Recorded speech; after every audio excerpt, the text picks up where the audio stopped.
এর খোসা এইভাবে করে সুন্দর করে ছুলতে হলে ভালো করে সিদ্ধ করে নিতে হয়।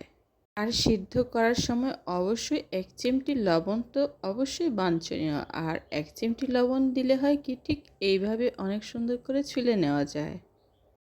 খোসাগুলো ছাড়িয়ে আমি রেডি করছি, এদিকে পেঁয়াজটাও আমি অনেক সুন্দর করে ছুলে নিয়েছি। একটা গুনগুনিয়ে গান গাইতে ইচ্ছে করছে আজকে, কেননা ডিমের খোসাটা আমি সুন্দর করে ছাড়তে পেরেছি। এই খোলসগুলো খুব সুন্দর করে উঠে যাচ্ছে।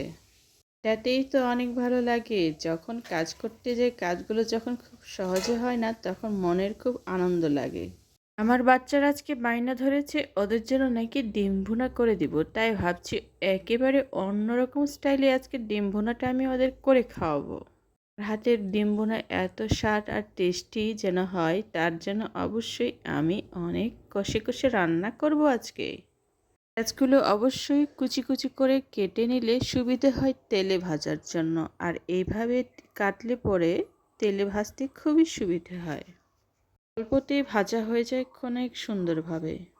আমি একটা একটা করে সবগুলো পেঁয়াজ খুব সুন্দর করে কেটে নিচ্ছি। ডিম তো ছুলে রেখেছিলাম, এদিকে আমার সুন্দরী বুড়ি ডিম সিদ্ধ খাবে, তাই একটা দিলাম, অমনি টপ করে হা করে ফেললো। এইটুকু ডিম ওই আস্ত করে কামড় দিয়েছে। আর হচ্ছে কয়টি দাঁত, ওই কয়টি দাঁত দিয়ে টুকটুক করে এখন সুন্দর করে ইঁদুরের মতো করে কামড় দিতে পারে খুব ভালো করে। কত চেষ্টা করলাম যেন আরেকটু খাই, কিন্তু খাবে না। এই খাবে না বলে আস্তে আস্তে আমার কাছ থেকে অনেকটা দূরে সরে যাচ্ছে। এটুকু বাচ্চারা যখন খায় তখন না খুব ভালো লাগে, আর এতটাই আনন্দ লাগে মন বলে আরেকটু যদি খেত, বেশি খেলে খুবই ভালো লাগতো। হচ্ছে মমতাময়ী মায়ের অনেক সুন্দর অনুভূতি। আবারও আমার সব কাজটা অনেক সুন্দর করে ফিনিশিং দিচ্ছি, যাতে একটাও পেঁয়াজ ছাড়া না পড়ে। কারণ কাজের ফাঁকে ফাঁকে ১-২টা পেঁয়াজ মাঝে মধ্যে ছাড়া পড়ে যায়, তখন যখন পেঁয়াজ ভাজি করতে যাই তখন ১টা-২টা চোখে পড়লে একটুতেই কেমন জানি লাগে।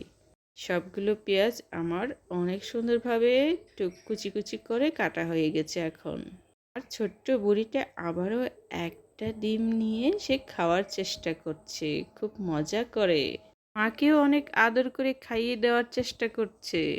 তার সামনে একটু খাওয়ার বাহানা করলাম আর ওকে খেতে বললাম না, ওইটুকু ওর খাওয়া, আর খাবে না। ওই ওর খেয়াল খুশি মতো করে অল্প অল্প করে খায় যখন ইচ্ছে তখন। আর মানে চোখের দেখা খায়, চোখে যেটুকু ভালো লাগে ওইটুকু শুধু নেবে, এর বাড়তি কিছু সে যেন খাবেই না। কত আর খাবে, ওর পেটটাই তো ছোট। পেট ছোট হওয়ার কারণে যখন যেটুকু মন চায় ওইটুকু খেয়ে সে খেলতে আবারও চলে যায়। মাছের পিসগুলো আজকে ভাবলাম তেলটা যখন ছেড়ে দিয়েছি তখন এগুলো আমি ভাজা ভাজা করে রেখে দিই। পরবর্তীতে যখন আমি রান্না করব তখন এটা আমার কাজে আসবে।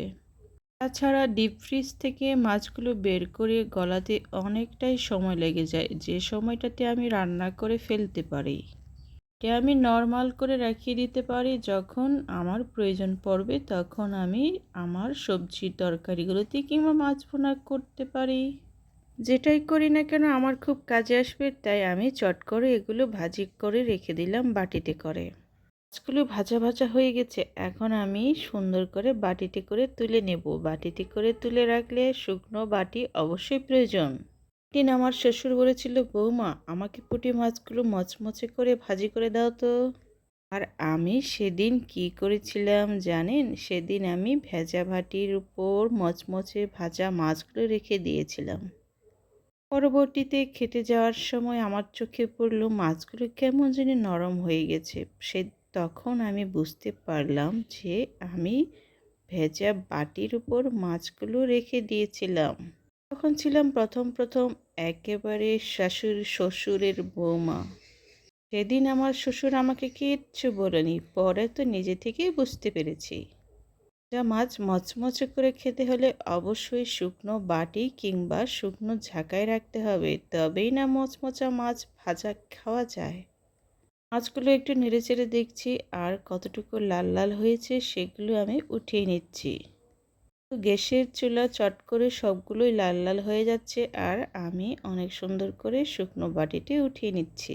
এইবার হচ্ছে আমার আসল রান্না শুরু হবে।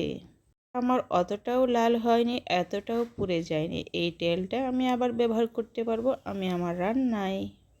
টুকু ডিম আমার টুকটুকি খেয়েছে, তাতে কি হয়েছে, আমি সবগুলোই তেলে ভাজে নিচ্ছি।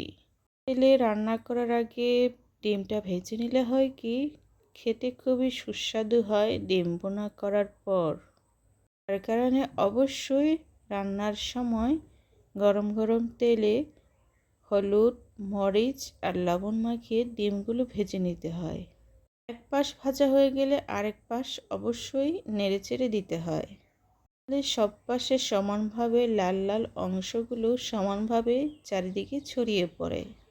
আমার খুন্তি দিয়ে সব পাশটা ঘুরিয়ে ঘুরিয়ে দেখছি আর সব পাশে একটু লাল হয়েছে কিনা, আর যে পাশে লাল হয়নি সে পাশটা একটু ঘুরিয়ে দিচ্ছি। আর এইভাবেই আমার প্রথমে ডিম লাল লাল করে ভাজা হচ্ছে। বেশি যাতে পুড়ে না যায় সেই কারণে আমি কি করলাম, একবারে গ্যাসের চুলের আঁচটা কমিয়ে দিচ্ছি। বেশি করে আগুনটা দিলে হয় কি, তাড়াতাড়ি লাল হয়ে যায় এক পাশ, আরেক পাশ হয় না, কিংবা তেলটা তাড়াতাড়ি নষ্ট হয়ে যায়। আমি অনেকটাই ধীরে ধীরে ডিমগুলো উলট পালট করে ভেজে নিচ্ছি। আর একটু একটু লাল লাল হয়েছে, ঠিক তখনই আমি আবার শুকনো বাটির উপর মাছ ভাজার সাথে একসাথে রেখে দিচ্ছি। আমি যেহেতু ভাজাগুলোতে খুব সামান্য পরিমাণে শুকনো মরিচ দিয়েছি, সেই কারণে তেলটা একটু লাল লাল হয়েছে। আর যদি বেশি পরিমাণে শুকনো মরিচ দেওয়া হতো তাহলে পুরোটাই তেলটা আমার নষ্ট হয়ে যেত। প্রথমে পেঁয়াজটা আমি অনেক সুন্দর করে ভাজার জন্য কী করলাম, তেলে ছেড়ে দিয়েছি। কেন জানি পেঁয়াজগুলো ভাজতে গিয়ে অনেকটাই সময় লাগে।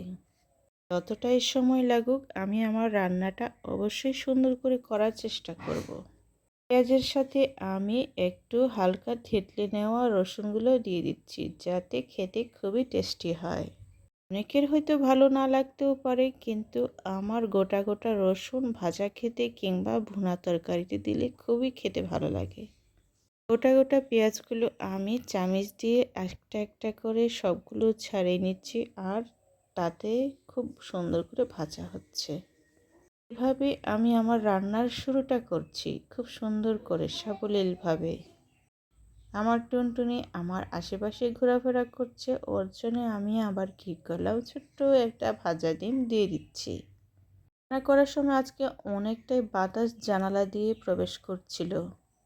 ফুট করে আবার বেশি করে বাতাস, আবার একেবারে নেই। আজকে আবহাওয়াটা একেবারেই ঠান্ডা। পেঁয়াজগুলো যাতে এক পাশ ভালো করে ভাজা হয়ে যায় সেই কারণে আমি হালকা আঁচে আস্তে আস্তে করে ভেজে নিচ্ছি। ভাজতে ভাজতে মনে করলাম যে একটু তেলটা দিয়ে দিলে হয়তো ভালো হবে, যার কারণে আমি কি করলাম, অল্প একটু আবার তেল ঢেলে নিয়েছি। তেল ঢেলে দেওয়ার সময় অবশ্যই মনে রাখতে হবে সাথে সাথেই নাড়াচাড়া করা যাবে না। তেল ঢেলে দেওয়ার পর মনে রাখতে হবে তেলটা কিছুক্ষণের জন্য অবশ্যই গরম করতে হবে, তারপর নাড়াচাড়া শুরু করা প্রয়োজন। এমন করে আস্তে আস্তে আমার পেঁয়াজটা লাল লাল খয়েরি আকার ধারণ করতে আসলে অনেক সময়ের ব্যাপার আর অনেকটা ধৈর্যের ব্যাপার। রান্না মানেই ধৈর্য আর একটা শিল্প। পেঁয়াজটা ভাজতে ভাজতে আমি কিছু কাজ অল্প অল্প নিজে থেকে করে নিচ্ছি। এই সুযোগে আমি আমার জিরাটাও বেটে নিয়েছি। পেঁয়াজটা একেবারে লাল লাল বাদামি কালার হয়ে গেছে। এবার আমি বাটিতে রাখা পানিটা অনেক সুন্দর করে ঢেলে দিলাম। আমার দৃষ্টিতে অনেক সুন্দর করে, হয়তো অনেকের কাছে অসুন্দর হতেও পারে, অসুন্দরের কিচ্ছু নাই। রান্না হচ্ছে সত্যি অনেক সুন্দর শিল্প আর অনেক সুন্দর একটা প্রক্রিয়া। পরিমাণ মতো শুকনো গুঁড়ো মরিচটাও আমি দিয়ে দিয়েছি। কালার এবং স্বাদ যাতে ঠিক থাকে সেই দিকে অবশ্যই নজর রাখতে হবে আর খেয়ালও রাখতে হবে। তারপর আমি কি করলাম, ওগুলো রেডি করে মশলাটাও দিয়ে দেওয়ার চেষ্টা করছি। সবগুলো মশলা আমি একটা বাটিতে করে নিয়েছি। রান্নায় হালকা করে জাল দিয়ে রেখেছি। বেশি করে জাল দিলে হয় কি, সাইডে করে আগুনটা লেগে কেমন জানি বেশি করে লেগে যায় আর কালো কালো দাগ হয়ে যায়। আমি এটা অন্য একটি পাত্রে চটকেও নিতে পারতাম, কিন্তু টমেটো এতটাই নরম ছিল আমি হাত দিয়ে এটা চটকে দিয়েছি পেঁয়াজের উপর। পেঁয়াজ ভুনা কিংবা আমার এত সুন্দর ডিম ভুনার ভিতরে টমেটো দিলে হয় কি স্বাদ এবং কালারটা অনেক সুন্দর করে হবে। একটি টমেটো নিয়েছি, ভালো করে ধুয়ে আবার চটকে চটকে দিলাম একেবারে কড়াইয়ের উপর। ভালো করে ধুয়ে আরেকটি টমেটো নিয়েছি আমি, একসাথে সবগুলো দিয়েছি। একসাথে দিয়ে দেওয়ার ফলে ভালো করে সেদ্ধ হবে আর ঝোলটাও খুব টেস্টি হবে। টমেটো দিলে হয় কি পেঁয়াজ আর টমেটোর সব কিছুর কম্বিনেশনে ডিমের লাল লাল মাখা মাখা ঝোলগুলো অনেক সুস্বাদু হয়। আর এটাই হচ্ছে আমার অন্যতম প্রক্রিয়া আর একান্তই টেকনিক। এই টেকনিকটা আমি রান্না করতে করতে অনেকভাবে আয়ত্ত করেছি। কড়াইটা অনেক সুন্দর করে ঢেকেও দিয়েছি আমি, করে সব মশলা টমেটো আর পেঁয়াজগুলো ভালোভাবে সেদ্ধ হয়ে যায়। এখন ঝোলটাও খেতে খুব সুস্বাদু হয়। আমি আবার খুলে দেখলাম আর একটু নেড়েচেড়েও দিলাম। এইভাবে আমি কিছুক্ষণ পর পর নেড়েচেড়ে দেব, তাহলে পেঁয়াজগুলো খুব সুন্দর করে মিহিভাবে গলতে সাহায্য করবে। দেখছি এতে করে আমার পেঁয়াজগুলো খুব সুন্দর করে গলেও যাচ্ছে। চারিদিকে ঘুরিয়ে ঘুরিয়ে অনেক সুন্দর করে আমি গুছিয়ে বারবার নেড়েচেড়ে দিচ্ছি। কষানোতে নাম আমি কিন্তু গরম মশলাও অ্যাড করেছিলাম। গরম মশলার অনেক সুন্দর ঘ্রাণ আসছে। আহ কি সুগন্ধ! শুকনো মরিচ গুঁড়োটাও কিন্তু ভালোভাবে অ্যাড করেছিলাম। এখানে একটু হলুদের গুঁড়ো পানিটাও আমি আরেকটু বেশি করে দিয়েছি, এতে করে রান্নার রঙটা অনেক সুন্দর হয়। রান্না করার পর রান্নার রঙটাই যদি সুন্দর না হয় তাহলে না খাওয়ার রুচিটা একটু হলেও ভালো হয় না। রান্নার স্বাদ অবশ্যই রান্নার রঙের সাথে অনেকটাই সম্পর্ক থাকে। পানিটা ঢেলে দেওয়ার পর আমি ভাবলাম যদি আমার টুনটুনি ডিম না খেয়ে মাছও খেতে চায়, এভাবে সেই কাজ। আমি 1-2 পিস ভাজা মাছটাও দিয়ে দিলাম ডিমের সাথে। এটা হচ্ছে আমার এক ঢিলে 2 পাখি। এটা আমার অনেক সুন্দর আসছে। ঢাকনাটাও দিয়ে দিলাম আর কড়াইটা সোজা করে বসালাম। আর আমি কি করেছি, রান্নার আঁচটা আরেকটু বাড়িয়ে দেওয়ার চেষ্টা করেছি। রান্নার আঁচ আরেকটু বাড়িয়ে দেওয়াতে এটা ভালোভাবে ফুটতে সাহায্য করবে আর টকবক করে ফুটবে। রান্না করতে করতে আমি অনেকটাও বাইরের কাজ করে ফেলছি। রান্নাটা দিয়ে দিলে হয় কি তাড়াতাড়ি ফুটে ওঠে আর তাড়াতাড়ি রান্নাটাও হয়ে যায়। সেদ্ধটা খুব সুন্দর করে হয়। চামচ দিয়ে আমি বারবার নাড়ানাড়ি করছিলাম, তখন আমি খেয়াল রাখছিলাম আমার মাছটা যাতে একেবারে ভেঙে না যায়। আর ডিম তো একেবারেই ভাঙবে না, সেটা আস্ত গোটাই থেকে গেল। ভাজা মাছটা আমি যেহেতু লাল লাল একটু কড়া করে ভেজে নিয়েছি আর সেইভাবেই একটু ভাঙেনি। রান্নার স্বাদ অনুযায়ী লবণটা যোগ করে দিলাম যাতে রান্নার স্বাদটা অনেক সুন্দর হয়। রান্নার প্রক্রিয়া অনেকটাই লম্বা যদি আমি অনেক মজা করে রান্না করতে চাই। চটজলদি যদি রান্না করতে যাই তাহলে রান্নার প্রক্রিয়া এতটা মজাদার হবে না আর খেতেও সুস্বাদু হবে না। রান্না মজাদার করতে হলে অবশ্যই ধৈর্য সহকারে রান্না করতে হয়। হচ্ছে আমার ধারণা অনেকের কাছে আরও সহজ টেকনিক থাকতেও পারে, কিন্তু এটাই হচ্ছে আমার আসল টেকনিক। আমি কী করলাম, হালকা আঁচে রান্নাটা করে নিচ্ছি। তো আমার গোটা মশলা গোটা সব কিছু ভালো করে ফিনিশিং হয়ে গেছে ঝোলটা। এখন হালকা আঁচে রান্না করলে শেষের দিকটা লবণ মশলা সব কিছু ফিনিশিংটা খুব সুন্দর হয়। তো আমার ডিম আর মাছের কম্বিনেশনে অনেক সুন্দর রান্না ভুনা। ঝালটাও কিন্তু করে নিয়েছি। বেশি তো ঝাল দেইনি যাতে করে আমার টুনটুনি খেতে পারে, সেইভাবে আমি অবশ্যই খেয়াল রেখেছি। টুনটুনির দিকে নজর দিয়ে আমাকে অবশ্যই রান্না করতে হয় আর ওর দিকে খেয়াল রেখে আমার রান্নাটাও শেষ করতে হয়। আমি আজকে যাব বাইরে, যার কারণে আমি আমার রান্নাটা অনেক সুন্দর করে করেছি রোজের জন্য। তার মানে স্কুলে করে টিফিন নিয়ে যাব, ওর জন্য ডিম ভুনা আরও তো কিছু সাথে ছিলই। অলরেডি টিফিন বক্সে আমি ভাত নিয়েছি, সাথেতে তরকারি। আমি আমার রোজের স্কুলে চলে আসছি ওর টিফিনের খাবার নিয়ে। স্কুলের চারিপাশটা আসলে খুব সুন্দর। চারিপাশটা আসলে দেখার মতো, বাচ্চারা যাতে খোলা জায়গায় দৌড়াদৌড়ি করে খেলতে পারে এই জন্য সব জায়গায় ফাঁকা।